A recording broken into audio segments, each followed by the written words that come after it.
My name's Christine Meredith. I'm a disability support teacher at Mount Druitt TAFE, and I'm also the CEO of the Australian Dyspraxia Association. My name is Victoria. I'm a teacher in business administration for Western Sydney Institute of TAFE. I teach students on the spectrum in the classroom, and I'm also a parent of a teenage son with Asperger's. Hi, I'm Donna Moulds. I'm a program advisor for the Transition to Work program at Northcote Disability Services. My name is David Liptak. I'm a teacher with Western Sydney Institute for Business Services and General Education, and I'm also the TAFE counsellor for Richmond College. My name is Dr. Paul Phillips. I've got degrees in occupational therapy and psychology. I have a PhD in behavioural science, which was conducted in the study of the self. That is, what's that thing that we refer to when we use the word I, me, my. What actually is that thing we're talking about?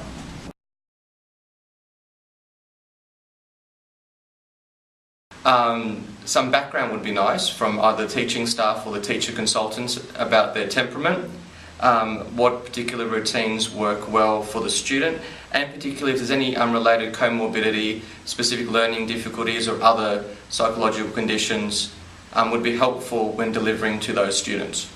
In general, I think we all need to be mindful that everybody is unique, and that whether you are a neurotypical student or you're someone who sits on the spectrum, is that the way your diagnosis presents is very different to you, the person beside you or the next person. So it's probably the number one factor.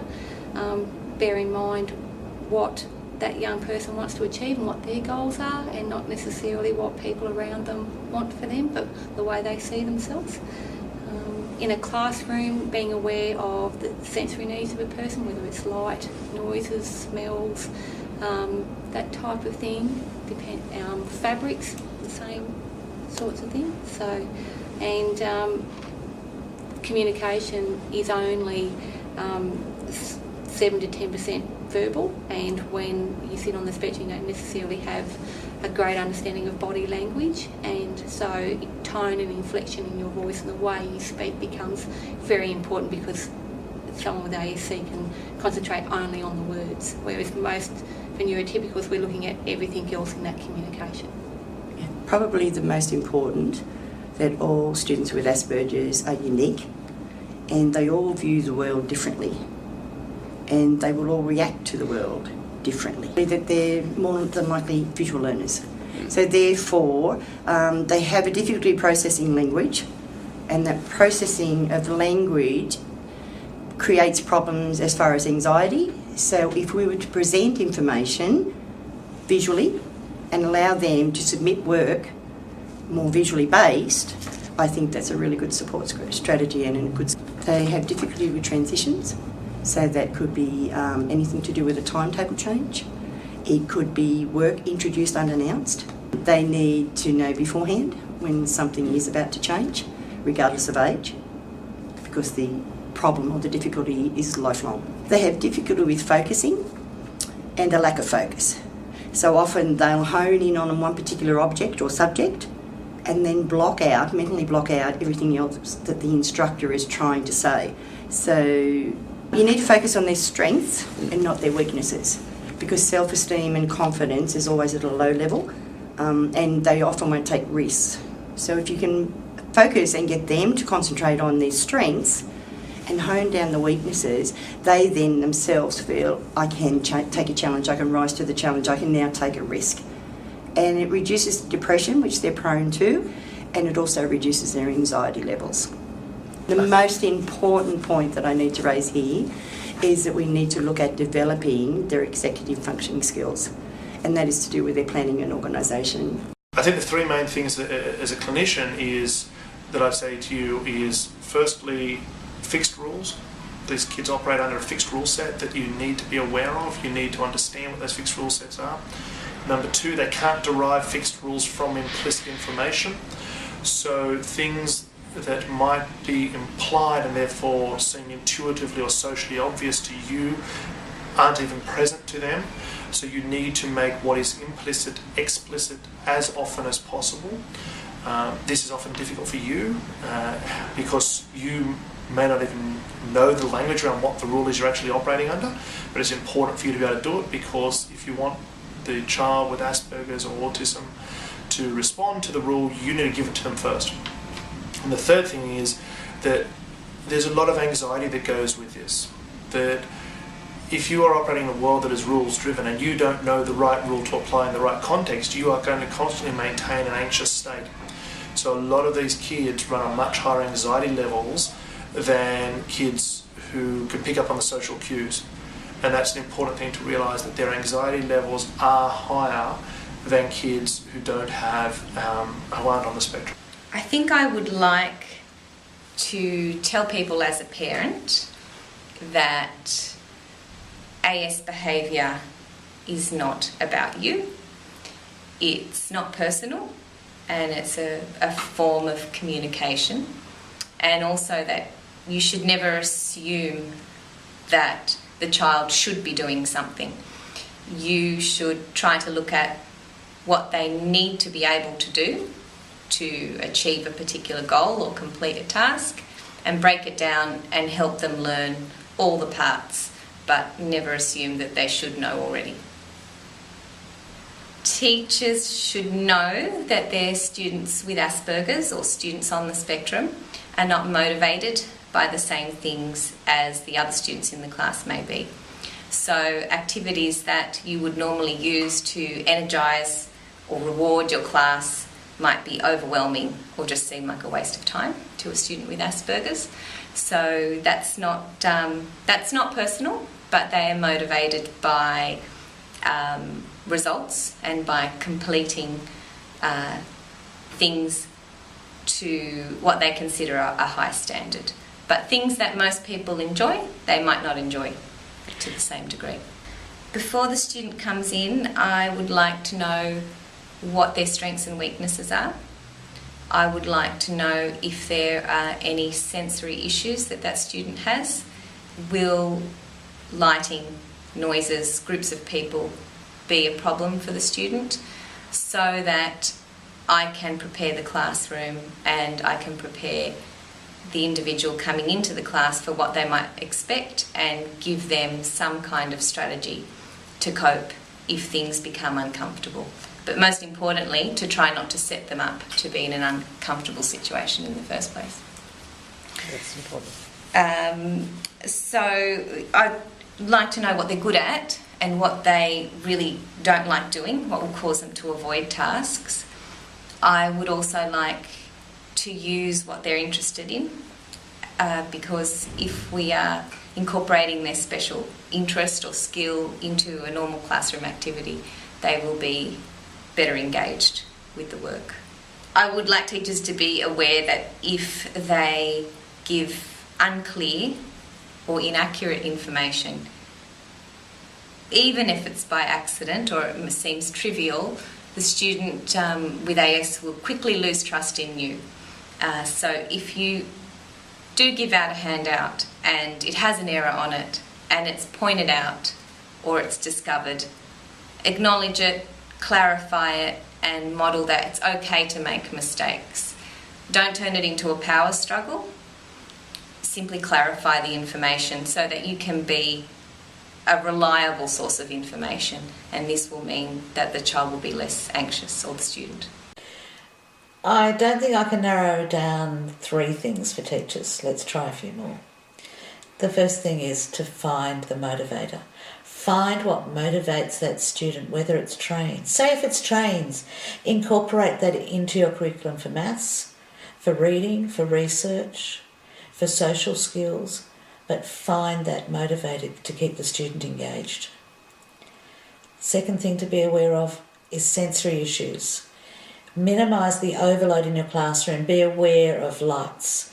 Be aware of temperature, sound, smells. Communication. It's your communication that's incorrect, not the students. So your written and verbal expression needs to be clear so that students understand what they are expected of them. Make sure your objectives are clear and you communicate that to the student. And teach to the task. Look at your objective. Teach to the task, not all the extraneous things that go in that. Make sure that structure, everything is structured in your classroom, because this reduces anxiety. Social skills and social stories can be taught via role play, but the student must experience it. Just reading it or watching a video is not often good enough. Visual cues, right on the board. This is what we're doing today. This is where the break is. This is what we're coming to next. So that again will help reduce the anxiety. Have pictures, have cues wherever you can around the room. Teach to the students' strengths. Look at what they must have in that curriculum, identify the must-haves and get rid of the other stuff. Only look at what they need. And the last thing is really important is the transitions from one environment to the next. Make sure those transitions are planned, whether it's the transition from the class to the library or the transition from kindergarten to primary school, from primary to high school. This must be done gradually and with support so the students can see where they're going, experience where they're going and know that this is going to happen. Number one, make that which is implicit explicit. So things that might seem implicitly obvious, i.e. you come in from outside when it's raining, take your raincoat off or something and put it somewhere where it can drip dry or be dry or not get other things wet. You need to sometimes state it, you need to make that explicit. Just because every other kid takes their raincoat off or puts their umbrella in the right place and the child with ASD doesn't mean they're being naughty. What it means is they may not have picked up on the rule. That's an implicit rule. You may need to make it explicit. So the first strategy is making it explicit. The second thing is that be mindful that you're operating as a person that doesn't have ASD under multiple rules simultaneously and you're able to juggle them. The child with ASD may not be able to do it, so therefore giving them something that requires minimal interaction of rule sets to complete at once is a better strategy than giving them something that requires multiple rule sets. i.e., if you want them to do a simple maths task, doing a simple maths task but solving the problem in a group-based situation where they have to discuss and solve together, then note down, may actually be too many rule sets for them. They may get confused and just don't know how to do it.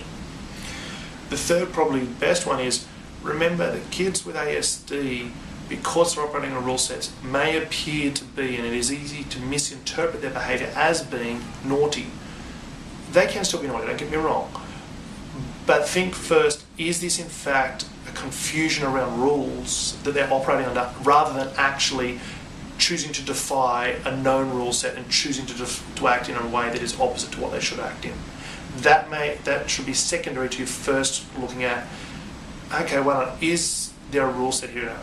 So before putting in a punishment, I would always ask, okay, what made you think that this was what you were doing? What you need to get them to metacognitize what they're doing so you can actually find out what is the rule set. Once you find that out, you often find they're not really being naughty, they're operating according to a rule set. The problem is the rule didn't work for that situation. Having a highly structured classroom so they know where to follow and where they're up to. Also to vary my delivery styles to ensure that I meet their learning needs.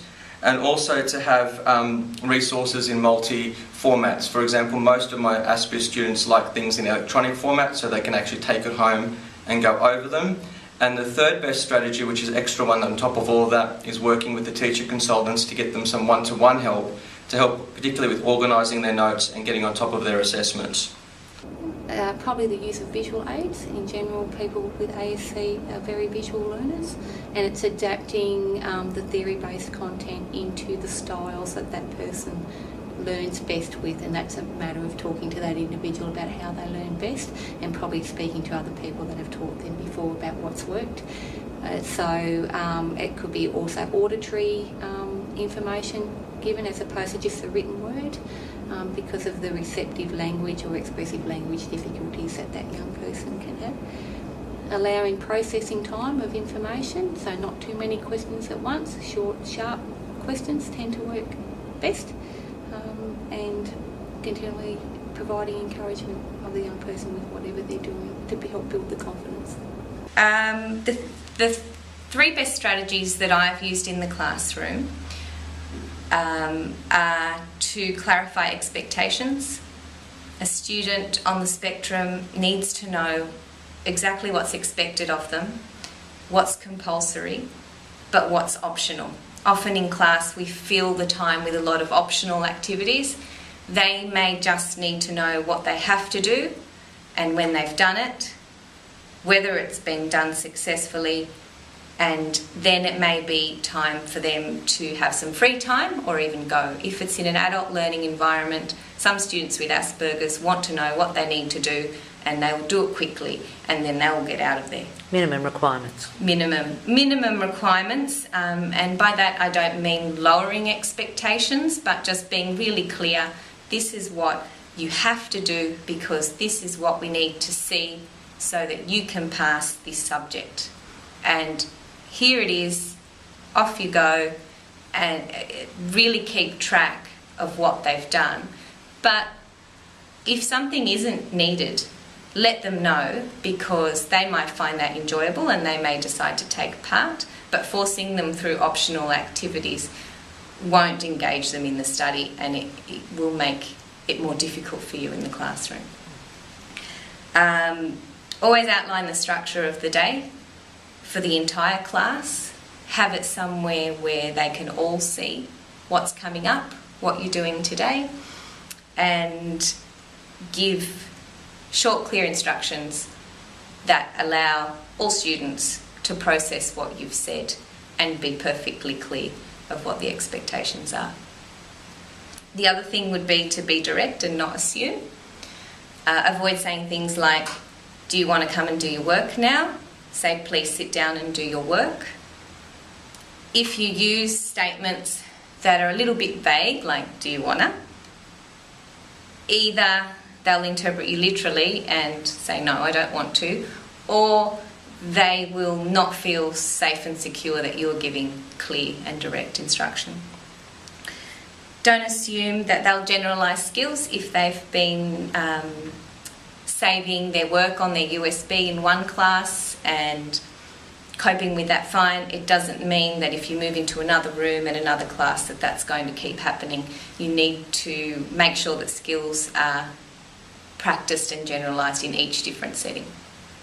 The last thing for classroom strategy is to allow them to be an expert in an area. So students with AS, all students, like to feel like they have some kind of expertise in an area, and they like to be proud of their intellect. So allow them to be an expert in something you know they're good at, and ask them for advice, and let the rest of the class ask them for advice, because they will happily give it and like to be acknowledged for what they know. Would be visual supports. The more visual supports you provide, the less impact on their language processing, and that then increases their ability to stay on task. Okay, because they feel comfortable in that situation when they see lots of visual information around them and they feel like they're in control. Okay, so therefore they're guiding their own learning. Good. Task analysis is really important because students with Asperger's find it very difficult to break down a task into smaller pieces or smaller steps. Okay, often when we give them, for example, an assignment to do and it's structured over a certain time period, they just go into meltdown. They become so anxious because they don't really know where to start, they don't know how to continue, and they don't know when to end. And they can't put all that into a time frame. So if you can break an assignment or a piece of work down into smaller sections or smaller steps, and then they can goal set each step within a certain time frame. Again, that's their executive functioning skills that need to be developed, but with a bit of coaching from their instructor, they can achieve success. It would be self-help strategies. Okay? If a student with Asperger's isn't taught how to help themselves as far as support, then they're often feeling inadequate within a classroom or an environment with their peers, because they usually will not ask for help. They'll usually say, I'm fine, I don't have any problems, but they'll continue to become more anxious and more anxious because they're not understanding what's happening in that particular situation. And without a resource of self-help strategies that they can refer to help themselves, that student's setting up for failure.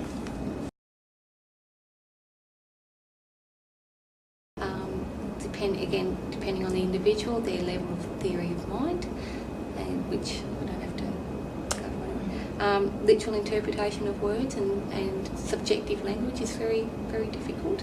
And the English language has a lot of meanings for the same word, so it's they can think very black and white, so not allow for others' opinions, I suppose, and other reasons why things happen. And general anxiety around the disorder or other things in life as part of ASC. So working with those things first. 3 challenges for someone on the spectrum are accepting uncertainty and imperfection, seeing the hidden meaning in social interactions, and managing their anxiety and executive function. I think it's the expectations of the student from the teacher, and also the expectations of other students, particularly if they're unaware of the students, if they're Asperger's or if they've got other conditions as well. Also what behaviours come into effect in what could affect their teaching styles. Could be their repetition, it could be their jokes or inappropriateness in the classroom, and trying to work with the other students to see that actually is normal behaviour. And the other one is that some of Asperger's students like to have things in perfect, like getting their notes in a particular way or getting things organised in a particular way, and giving that extra time to allow that to happen. The three biggest challenges for students, I believe, I don't even believe this, this is what people have told me when I've gone to conferences where there have been people with autism and Asperger's. The biggest challenge is the sensory sensitivity, the noises, the smells, the temperature, the rustling, the background air conditioner. All those things are extremely highlighted for those people, and they can cause complete distress. Anxiety of the unknown, not knowing what is going to happen next, not knowing what the situation is, and having fearful thoughts about what's coming. Another thing on the anxiety is actually perfectionism. The students want to please, want to get things right, but often that perfectionism can overload what they actually need to achieve.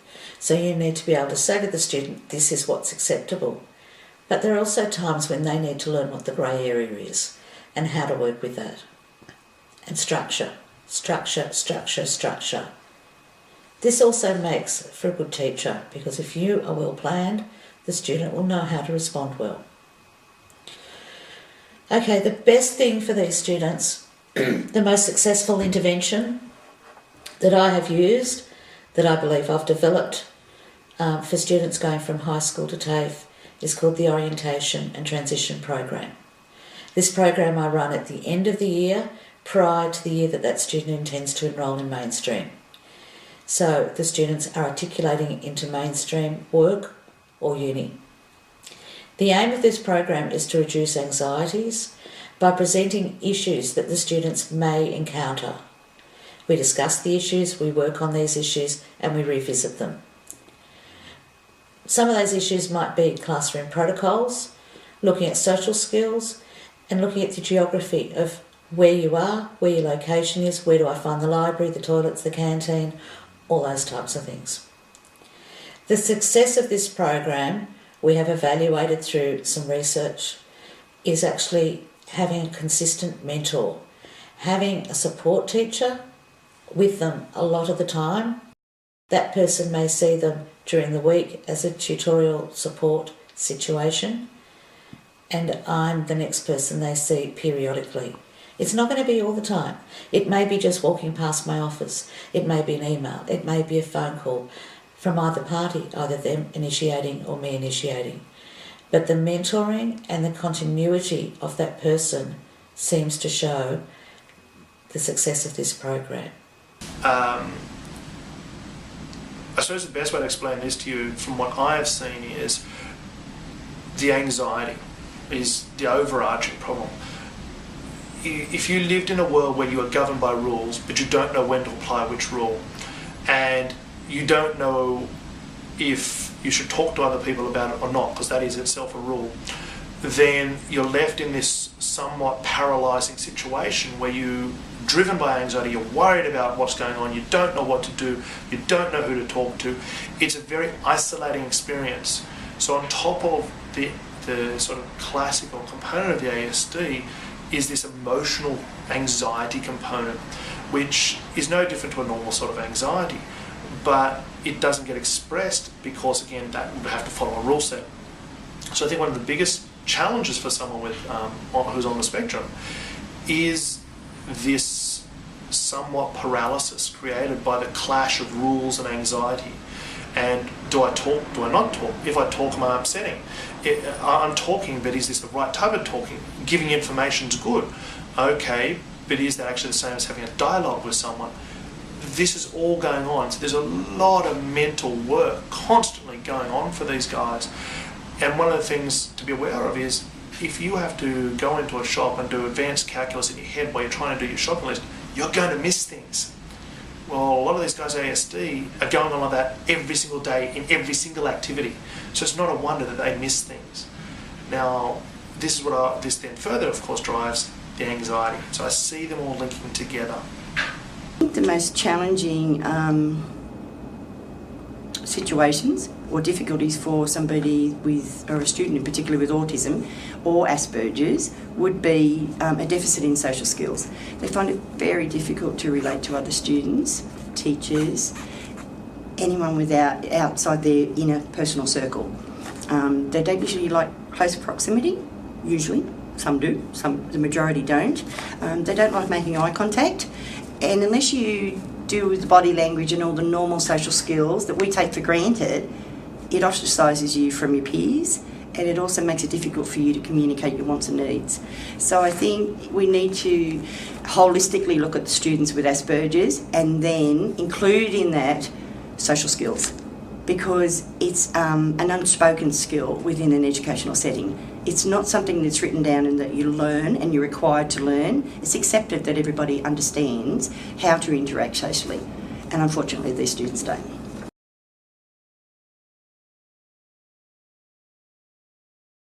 I'll put my psychologist hat on and on my teaching hat. From a TAFE point of view, it's the programs that we run for transitioning and discrete programs specifically for Asperger's and specific learning students. I find that particularly helpful, and actually co-enrolling them in two programs at once. It could be a social skills program at the same time as doing a mainstream course.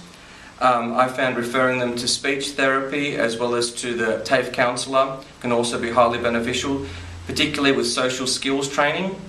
And the last one I found particularly helpful is psychoeducation, but that's for the other students within the classroom, particularly if the student has any unusual behaviour that would be considered not normal, but with a bit of training, the students in the classroom begin to understand their behaviour. The most successful interventions I've used in the classroom would be to modify assessment, and I think it's important to have somebody who can coordinate that student's assessments across all of their study. So by modifying assessments, I mean ensure that you don't over-assess, ensure that the students' assessments are coordinated by somebody who can have a look at what they're doing throughout all of their study and not repeating assessments. So you often find that areas overlap in different subjects and the same skill is being assessed over and over again. It's helpful to make sure that their assessment's not repetitive, that you are not dumbing down assessments, but you may be reducing the number of questions that are asked. If they've already demonstrated to you they can do a particular skill, you don't need to have them demonstrate that in 3 different ways in 3 different classes. Reducing the number of activities will help the student with AS manage their anxiety a lot more than just giving them extra time. Giving a student with AS extra time may be appropriate, but it may also mean the task drags out to such a long period that they're not accomplishing anything and it's not ending for them. So coordinate and speak to all of their teachers, cut out any areas of overlap and reduce the number of tasks they're being asked to perform. Another intervention that I use successfully is social stories. And by social stories in a TAFE classroom, I don't mean so much the traditional one that is written out like a story for a student. What I mean is each topic that you're doing, there's a social component to it. You might be doing customer service and there are hidden rules for how we interact in that situation. Explain those hidden rules to the entire class and have some kind of brainstorming sessions so that peers who are not on the spectrum can say what they see as appropriate behaviour. This then helps your student on the spectrum have that information and they will take it in more readily as data and facts rather than observing and copying their peers and instinctively knowing what's okay in a social situation. You can incorporate that into most things as you're teaching, and you can also just explain why you're doing something. Why you, when we greet a customer, we look at them because this shows them that we're acknowledging they're there. So just provide a little bit more information as to why you do something with everybody in the class. And the other successful intervention, I think, is professional support. So that is both providing professional training and support to staff so they're better equipped in the classroom when they have a student in the spectrum, but also providing the student with specialist consultants and practitioners who can help them identify where they do need support themselves. Again, it's working with the individual. There's no one intervention that's going to work for each person, but we use at Transition to Work, we use social stories quite a bit. Would you explain social stories? So for us, we're getting young people ready for work. So at Transition to Work, it's about being able to transfer the knowledge from one setting to another. So if it was work, morning tea break might not always be at 11:30 to 11:45. At work, we have to get our work finished before we have a break, and sometimes people do not have a break. So it'll be a story like that to be able to explain that situation, and then we would have to put in a new story in a different situation. So it's that transferring of knowledge and ideas. Linking in with other organisations or that are already currently working with the young person to get their perspective. So we do like to talk to psychologists if they are, with the permission of the young person, of course, that they're already working with, so we can have a coordinated approach. What's happening at TAFE, working with us, so we know how that person is learning in the classroom and what we're doing on our end to support that. Okay. Another important thing to remember would be behaviour modification. They often don't know when to put the brakes on themselves and control their own behaviour. They don't always know that it's inappropriate behaviour. So if you're coaching or instructing a particular student in a classroom and they are having an anxiety meltdown or they are having a behaviour outburst, it won't be intentional. It will probably be a knee-jerk reaction to something that they're feeling very uncomfortable with, either the workload or lack of understanding of a particular topic, or the fact that a student sitting next to them is sitting a little bit too close. We need to actually help them understand what's happening in those situations, explain it to them, work it through with them, and peer coaching is really good for that. If you have somebody in the classroom or an educational setting that they're relating to, sit them together so one can instruct the other. So that becomes a form of self-help as well. But behaviour modification is a really big issue for students with Asperger's. I would say the most successful intervention, although this is more anecdotal than evidence-based, is the same intervention we use with any child, and that is to make sure their attachment system is as healthy as it can be, i.e. making sure they know they're loved and they can express love in a way that the other party understands. So some of this is actually working not with the child with ASD, but working with the social or parental or group, of letting them know that when the son or daughter does this thing, this is their way of expressing love. That they may not use the words, but they may have ways of expressing it. And that just because they don't say "I love you" each night when you put them to bed, doesn't mean they don't feel it.